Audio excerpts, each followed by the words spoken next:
Number 1, bigasan business, wholesale and retail. Alam mo, isa sa pinaka-stable na negosyo sa probinsya, yung bigasan. Kasi kahit anong mangyari, kakain at kakain pa rin ang tao.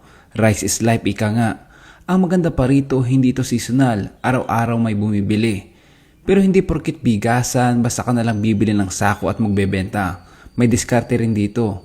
Una sa lahat, hanap ka ng magandang location. Somewhere malapit sa palengke, sa main road, ng barangay o kahit sa tapat ng bahay mo kung madalas ang tao doon. Ang mahalaga, madali kang makita at mapuntahan.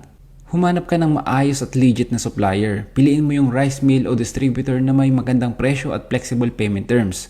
Kapag nakuha mo yun, mas madali kang makikipagsabayan sa malalaking tindahan.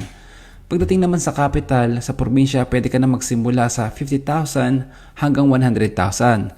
Kasama na rito ang ilang sako ng bigas, mga 10 to 15 sacks, timbangan, signage, tarp at paunang reta kung uupa ka. Sa operating expenses naman, mga 20,000 hanggang 25,000 per month.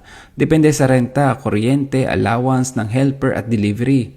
Pagdating naman sa income, kung makabenta ka ng 10 sako kada araw na may 70 pesos hanggang 100 pesos markup per sack, that's around 700 to 1,000 a day.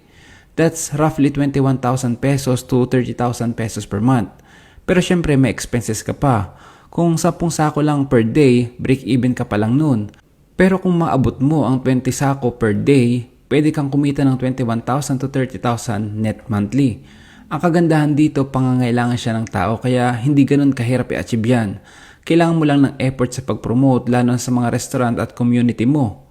Sa pros naman, araw-araw ang benta, hindi napapanis at basic need. Sa cons, medyo mataas ang capital at kailangan bantayan ang presyo ng bigas kasi pabago-bago. Ang magandang tip dito, huwag ka agad magpapatong ng sobrang taas. Mas maganda yung maliit ang tubo pero mabilis ang ikot ng benta.